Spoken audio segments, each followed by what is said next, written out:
See What I See, exclusive on Spotify. Download Anchor untuk bikin podcastmu gratis.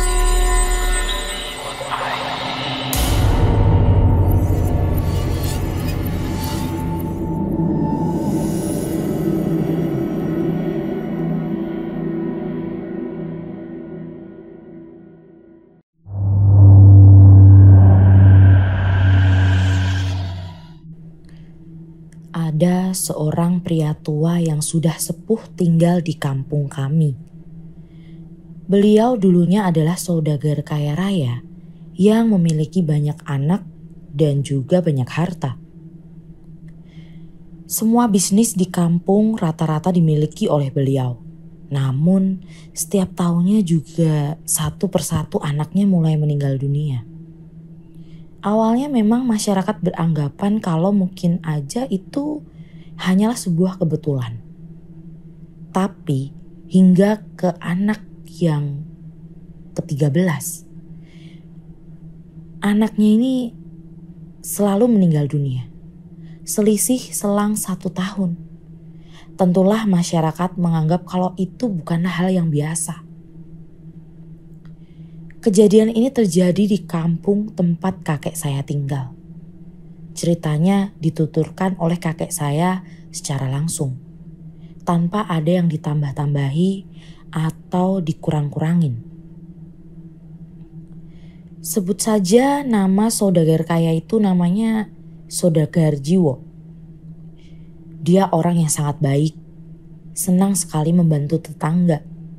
Tak pelit dengan uang, sembako, atau apapun itu. Beliau juga bahkan sering memperkerjakan anak-anak muda yang belum mendapatkan pekerjaan di kampung, termasuk kakek saya. Saudagar Jiwo mempunyai 13 orang anak dari 3 orang istri. Kakek saya yang memang perantau, ditawarkan pekerjaan. Waktu itu tugasnya menggembala kambing dan sapi.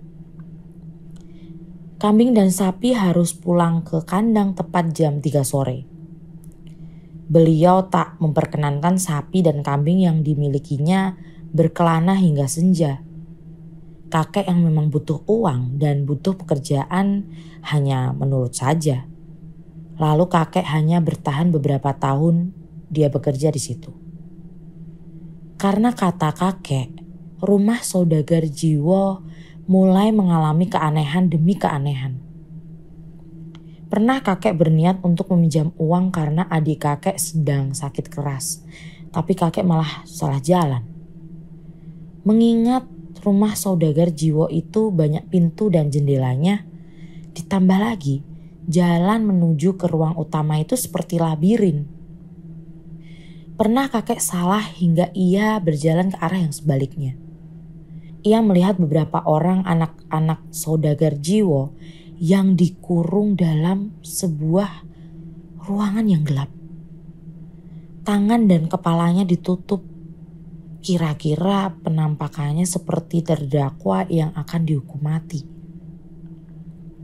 Kakek pikir itu semua hanya sekedar bercandaan ayah dan anak saja. Tapi kemudian beberapa hari setelah kakek melihat hal itu, ada salah satu anak saudagar Jiwo yang meninggal dunia. Acara pemandian jenazah pun benar-benar tertutup.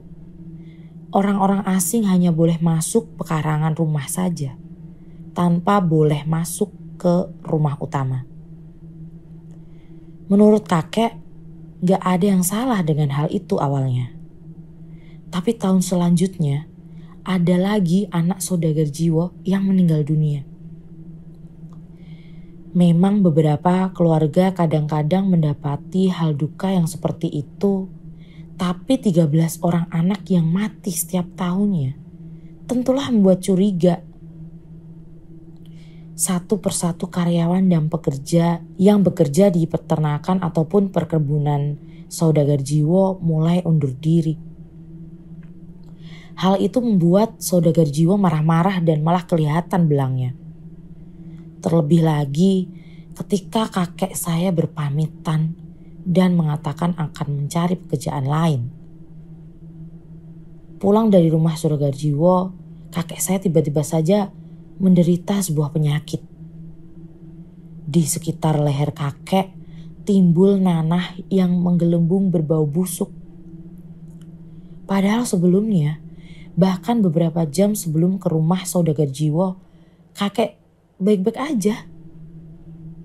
Kakek dengan beraninya datang ke rumah Sudagarjiwo. Entah karena feeling kakek yang mengatakan kalau Sudagarjiwo sudah melakukan sesuatu kepadanya. Saat ditanya seperti itu, ia malah tertawa terbahak-bahak. Seolah menertawakan ketidakberdayaan kakek saya. Itulah hukuman bagi orang-orang yang membelot. Jangan sudah dipekerjakan, diberi uang gaji dengan banyak, kenapa malah ingin keluar dari rumah ini? Kata Sudagarjiwo. Ada sedikit rasa takut dalam hati kakek. Pikir kakek masih memiliki istri dan anak-anak yang harus ditanggung. Orang tua kakek juga sudah tua dan renta waktu itu. Lalu kakek kembali ke rumah, mencoba untuk berikhtiar dengan berobat ke beberapa orang dan meminum ramuan sesuai dengan saran dari orang-orang tersebut. Lalu pekerja Sudagarjiwo yang bekerja di perkebunan kakao miliknya sambang ke rumah kakek. Ia terkejut ketika melihat kakek mengalami penyakit yang sama dengannya. Teman kakek itu sebut saja namanya Mujiono. Mujiono mencari kakek saya karena beliau sudah lama gak bertemu kakek, sekitar 3 hari. Dipikir kakek memang sakit yang biasa-biasa saja. Tapi gak taunya kakek saya memiliki penyakit yang sama dengan kakek Mujiono. Kakek Mujiono memiliki luka mengeliling di sekeliling leher yang sudah mulai tampak mengering. Beliau bilang kalau berobat ke salah satu ustadz. Ustadznya sedang pergi keluar kota, sehingga kakek Mujiono gak bisa membawa kakek saya untuk berobat. Kakek saya harus menunggu beberapa hari. Selama beberapa hari menunggu kepulangan ustadz, kakek saya berperilaku aneh di rumah. Wajahnya merah padam dengan mata yang membeliak lebar. Ia selalu marah-marah saat anak-anak dan cucunya salat dan mengaji. Kami jadi tahu kalau kakek itu memang sedang tidak baik-baik saja. Saat ada anak-anak yang mencoba untuk menenangkannya, kakek malah menendang, melempar barang, dan melakukan hal-hal yang tidak pernah sama sekali dilakukan oleh kakek. Kakek itu orangnya sangat baik, lemah lembut, penyabar, enggak pernah sepanjang hayatnya. Kakek itu menghardik istri, anak-anak, apalagi cucu-cucunya. Itu menurut penuturan nenek. Tapi masa itu, memang kakek terlihat berbeda. Saat kakek marah-marah, selalu saja diiringi oleh tawa menggema yang menyisakan dada kami. Alhamdulillah, penantian tidak begitu panjang. 3 hari kemudian Ustadz pulang dan mimpi-mimpi buruk kami tentang perlakuan kakek yang aneh, yang akhirnya bisa kami singkirkan. Kakek berobat kepada salah seorang ustadz yang dikenalkan oleh kakek Mujiono. Berbulan-bulan kami menunggu dengan sabar. Memang tidak mudah mengobati seseorang dalam gangguan, dalam tanda kutip ya. Satu persatu karyawan yang bekerja di Sudagarjiwo mulai berhenti. Apalagi rumor-rumor yang mengenai ia menggunakan ilmu-ilmu untuk menambah harta benda dan kekayaannya. Yang mana semua itu menyebabkan rumah besar itu masih terpampang hingga sekarang. Tak ada yang tahu bagaimana istri-istrinya pergi dan melarikan diri. Namun Sudagarjiwo itu masih hidup. Tapi ia hidup menggelandang. Tak betah tinggal di dalam rumah megahnya. Kadang-kadang ia bertelanjang tanpa pakaian. Jika dinas sosial tahu dan menjemputnya, ia kerap marah-marah. Mulutnya komat kamit merapal sesuatu. Tapi mungkin karena ilmunya sudah mental, atau mungkin juga sudah tak ada lagi pengikut-pengikut halusnya, sehingga ia tak memiliki kekuatan sama sekali. Sekali waktu ia juga terlihat ancang-ancang kuda, seolah ingin menunjukkan kalau ia adalah makhluk yang paling kuat. Dia juga masih suka sesumbar dan sombong. Tak semua yang dia lakukan kadang-kadang diiringi oleh ratapan, tangisan, dan rasa kehilangan.